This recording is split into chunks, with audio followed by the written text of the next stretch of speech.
Everywhere you look, it's AI this, AI that. People don't even know what AI is. AI has been around for years and years and years and years and years. There are more people looking for work than there are roles available. But the quality is a problem in terms of their knowledge, their skills, and their experience. Because we talk a lot about Gen Z. We're giving a lot of attention to 1/5 of the population. And I ask myself, why? This is a massive red flag. They weren't really motivated around the product or the brand itself. They just wanted to move to Dubai.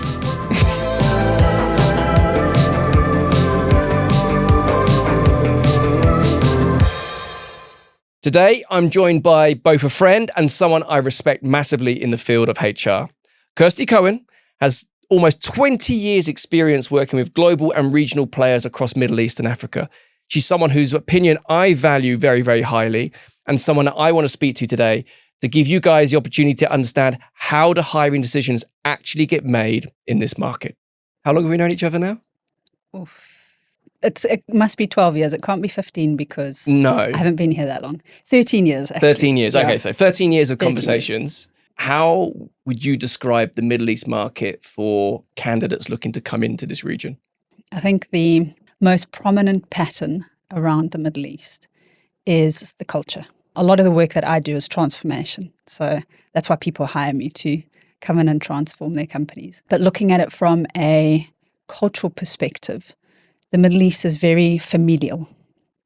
So we've got companies that are here that are multinational companies that are publicly listed, that are market-driven cultures.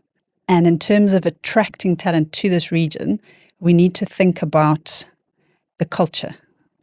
We need to think about how familial the culture is and how relationship-driven the culture is. One of the things that you tend to see in organizations are larger cohorts of the same type of person with the same type of background building within regional and global organizations. Do you think that being overly familial also means that sometimes you lack some diversity of thinking, maybe some skills that exist in different markets, for example? And if so, what impact could that have on organizations' performance? In the beginning of my tenure in the Middle East, I think that was more prominent, where the same type of people from the same demographic background, from the same language background, potentially also the same age group, were recruiting each other. Yeah. So you would have these pods of people. I think what's changed today, especially in terms of how I'm recruiting, is looking for the skill set of being able to network, looking for the skill set of being high relational, versus looking for the same type of person from the same background. That's Does that make interesting. sense? You've added a third dimension, one that I don't normally think about. So I look at technical skills and then the human soft skills, whatever you want to call it nowadays. And then you're adding a third dimension, which is the ability to network and the stakeholder management piece, I guess, as well. Mm-hmm. So do you believe that in today's recruitment space, one has a greater weighting than the other between technical and soft? Yes, I do. You do? Yeah. When I recruit talent, let's say for my team, I will look for a specific skill sets aligned to what we need to achieve. So has the person done what I'm looking for? Can they demonstrate that they have actually themselves developed the hands-on capability to do what I'm looking for? The second piece is, because we're in the Middle East and we're Middle Eastern focused, the relational skill set is always high on my agenda. So most of my candidates, either I will ask you for a specific assessment so that I get to understand where you are on the relational skill set side, so on the softer skill set, or I will test that during the interview process, and we will go through an assessment when we start in the company together. Do you think this process and this scrutiny kind of stops you making mistakes, or are there patterns that you see hiring managers make today that you're like, come on, we need to get better at filtering this out? Yes. Which is? Hiring managers do make mistakes because I think that they focus too much on the technical The skill. technical side. Far too much on the technical. I'll conduct the interview right at the end, and it'll be a conversational interview because I'm very aware that in today's world, we're also being interviewed.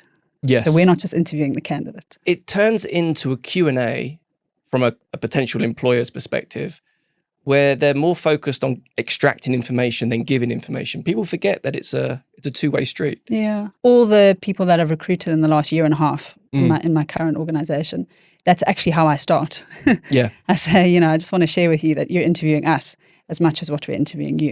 And I think it kind of breaks the stagedness of the interview. Do you think it puts candidates under pressure a little bit? Because then they think, oh, shoot, there's a different dimension that I'm being assessed on now rather than just the answers I give. No, because I also set the scene or the tone. So after that, I'll say, so you've had all the technical interviews for this role, and I'm here to really just test whether we're a fit for you and you're a fit for us. And that's where the two-way interview comes in. Okay. I also believe that the candidate has, if you make them feel comfortable enough, they actually ask you a lot of the questions that they are not comfortable asking the hiring manager. And most of those questions are around the management style of the hiring manager, if they feel comfortable enough.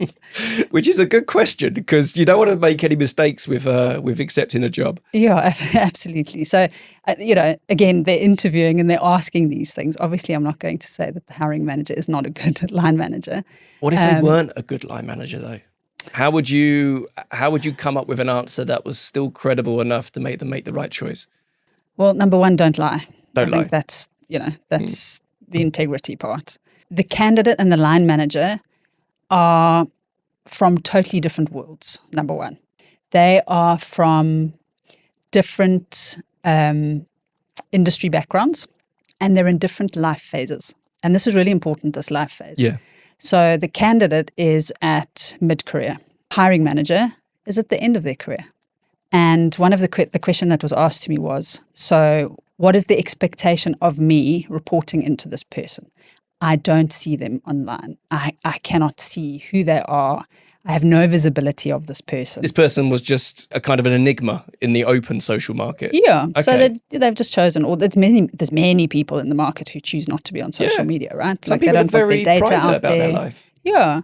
My positioning of the discussion was, we are appointing you because you are the experts. This hiring manager is here to bring in an expert so that he can help guide based on his last 35 years of experience. So it's changing the conversation to what value can that individual bring versus what are they not going to get out of the relationship with their line manager. And I think that's really important. I think that's key. What people want is clarity on what the expectations are beyond just what the job description talks about. Yeah. That will always capture someone's imagination and hopefully their dedication to actually doing the job itself. Yeah. You're basically wargaming exactly what could happen, when it could happen, with which stakeholders it might even kick off. Exactly. That's a skill. Yeah, well, is that's that intuition, intuition, or is that something that you've learned over the years of just being in those scenarios? Both. Okay. I think it's both. Again, another candidate where they got to the final round with myself before they actually go to the CEO interview a couple of companies ago. I was probing them on their reason for joining. And I was the only one that picked up that they weren't really motivated around the product or the brand itself. They just wanted to move to Dubai. They must have said something to you. Was it just their demeanor generally? Or A, it was demeanor, but B, it was language, but also what they said. Okay. So, it was along the lines of, well, I'm not really sure if this company can become what you've said it can be. This must have been a senior role that you were recruiting for. It was a senior role, yes. And I thought, okay, well, let's go with this. This is still an interview process. So the person's feeling comfortable and now they're speaking their mind and they're not feeling comfortable with, the strategy. I asked the question, do you really feel motivated to join this company? And they said, I will have to come back to you. Oh, God. So you go through this whole process, but I'd rather go through that than get to the final stage where the CEO decides, this candidate's fantastic. This is actually the $64,000 question, which I've been talking to candidates a lot about, which is when you're preparing for an interview, I always think that the questions that you ask are just as important as the answers that you give. But to be able to critique it in some way and share your insights and your observations, is that a good thing? Or do people take it negatively? So that also recently happened. So I think the critiquing is good. Yeah. It helps us understand how the candidate thinks. Yes. But if you're critiquing just to critique and you're not following that up with, well, this is where I can support, or this is where I can add value, or this is where I can change things. So I had a candidate who was critique. And when I asked the question, so what do you think you can do to help us? It fell flat. It was almost deconstructive, you know? I couldn't agree with you more. I think fundamentally, people are very quick to either talk about their wins or to identify negative points, but have no context to back it up. Yeah. And looking at, let's say, the market today, which if you consider people economics, there are more people looking for work than there are roles available. Do you think that because there is an abundance of talent, companies can be a bit more picky? So let's talk about the abundance. I do think there's an abundance of talent in certain fields, but the quality is a problem. Mm. So how capable are people in terms of their knowledge, their skills, and their experience? Those are the three things that I look for. Okay. So you want quantifiable answers that showcase results based on the inputs from that person. Yes. So even down to basic ROIs, retention issues, if it's a HR ROI, if it's market share, if it's marketing, Yes. increasing your sales universe, if it's sales, you want to understand those things, Yeah. those metrics. Okay. In fact, part of the final stage, if we're not 100% clear that the person has vocally demonstrated that they can do what we've asked, Okay. and has the experience, we'll actually ask somebody to come in, but old school, but actually present to us a business case. When you assess talent and you look at talent, and we'll talk about CV in a second, would you have a quick look at that person's LinkedIn profile before you met them? Yes, Okay. I do. What if that person had a open to work sign on their LinkedIn? Any views on that? No. No? I mean, if your CV's on my desk, Then I know you're open to work. then I know you're open to work. It's a debate at the moment in the market. Should you have it? Should you not have it? Does it Okay. say something about you before people have the chance to have a conversation? I just wondered if you had a personal opinion.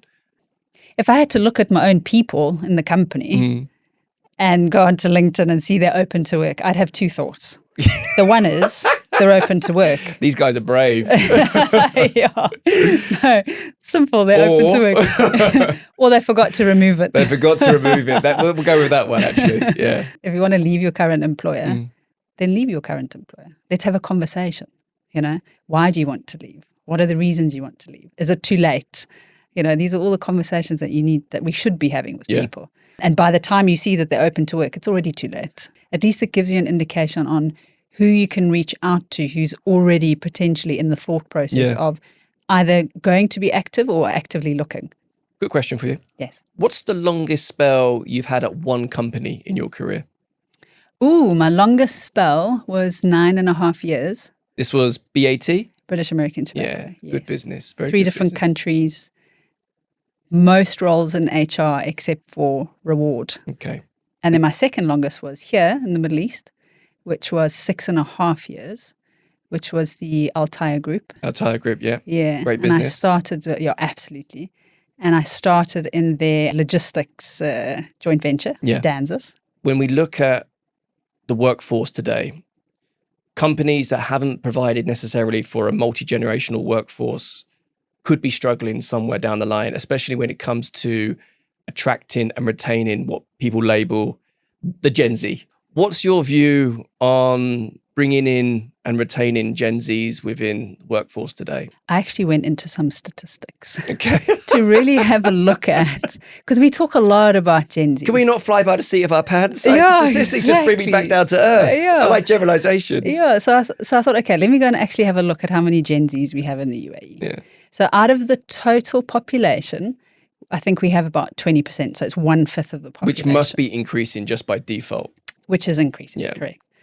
20% of the total labor force is also Gen Z.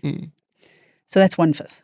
So we're giving a lot of attention to 1/5 of the population. And I ask myself, why? What about the 50% of the total workforce, the new parent age? And that makes sense if you connect it to the familial culture of the environment that we're in. Have I seen a change or a pattern in terms of how we recruit? No. You haven't? I haven't personally experienced it. So I haven't changed how I recruit a Gen Z to how I recruit a millennial. I think we're very close anyway in terms of I think they're quite close. Our needs. But what about your expectations? So, and as a recruiter, what we typically see is those that maybe are born between 95, 96 upwards, they could have had 3 or 4 jobs in the space that you had one job at BAT. I think the more experience that you have, meaning projects that you've implemented, line managers, exposure to development, different industries, I think that probably makes you a more well-rounded caliber talent, for sure. I agree.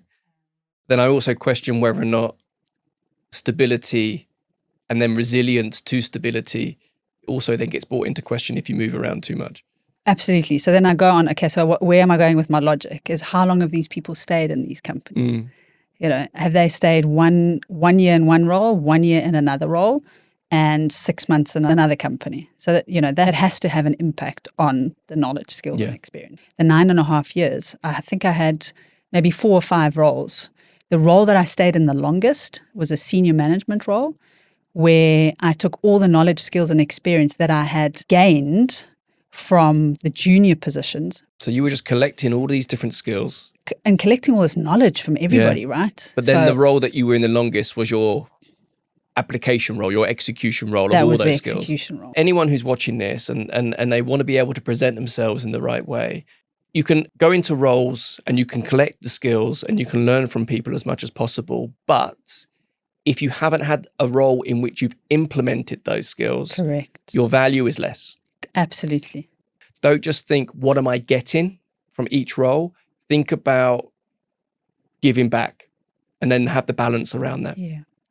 Every person that's reported to me in this region, if you go and ask them, they will say to you that I've said to them, you have to do one cycle in a role, which is a year. In that one cycle, you are learning and you're gaining knowledge. And you're implementing projects and depending on what level you've come in at, but it's a new company with a different culture, with different stakeholders. So you're still kind of finding your feet.